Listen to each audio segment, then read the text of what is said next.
tutorial, we will demonstrate the configuration of a Yealink handset to connect to MPBX. Please note, this doesn't mean that the service only works on Yealink handsets. We are using this as an example of one of the most popular handsets we supply to our customers.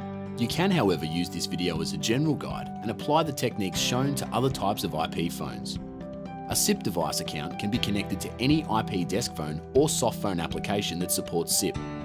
Also, this is only a simple configuration. For advanced handset features, please revert to the manufacturer's manual. First, connect your phone to the network and make use of an appropriate port. Some phones may have PC and internet ports. Cable from your network or modem should be plugged into the internet port. Once the phone is switched on, we will need to obtain the IP address of the handset. To do this, simply press the OK button on the phone and find the address listed in the IPv4 section. Your computer must be connected to the same network as your phone. Open up a web browser on your PC and type in the phone's IP address into the address field of your web browser. You'll be prompted to enter username and password. Use admin and click confirm. Let's also open the SIP devices window in your call flow. This will help us to copy required registration information into the phone. In the phone configuration screen, click on the Account tab. By default, we've got First Account selected. Let's enable it here. Label is what you'll see on the phone screen. We could use device name as a label here. Just copy device from the SIP devices window. You can also use any other name. We will use the same details for display name. Register name must be copied from the SIP login field here. Username must also be same as a register name. Now, just copy the password. For the first SIP server host field, we will use SIP server address. Again, just copy and paste.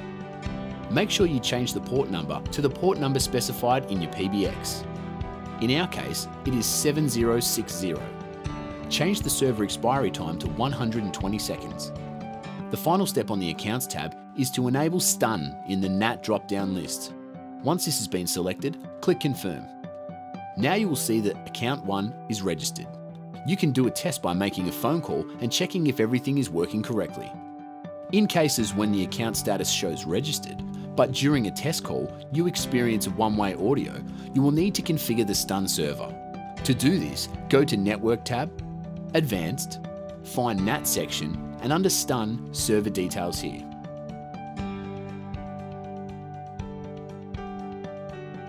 Leave 3478 as the default port number. Click the Confirm button and test the calls again. If you still experience problems, please don't hesitate to contact us. Let's now configure the correct date and time for your handset. Select the Settings tab, then Time and Date. Make sure DHCP time is disabled.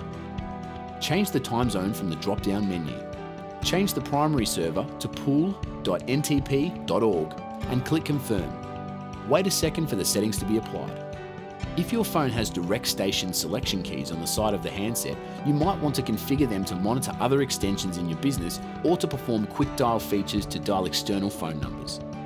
To do this, select the DSS key tab. We will leave the first two keys as line keys so that you're able to place a caller on hold while making another call. But we need to change the line field for the second line to point to the same SIP account. So let's select line 1 here. If you want to monitor status on other phones in your business to see who is currently on a call, whose phone is ringing or available, you will need to configure BLF feature. Select BLF here. In our call flow, we have a user with the name John.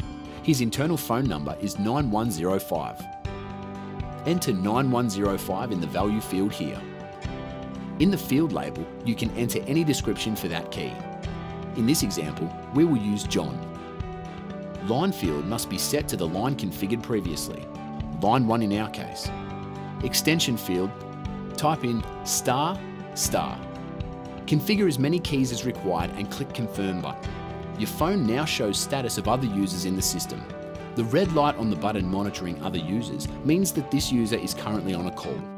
If it shows flashing red, this means their phone is ringing and you can do remote call pickup by pressing this button. Green means remote phone is available for calls. You can also configure a speed dial for an external or internal number. Select speed dial from line 4 drop-down list and enter external number in the value field. Give the speed dial a name in the label field. Click confirm and you will see the changes on your handset. Repeat these steps if you want to configure multiple keys. This completes our tutorial covering basic IP phone configuration. If you have difficulties configuring your device, please feel free to contact us. We will be happy to assist.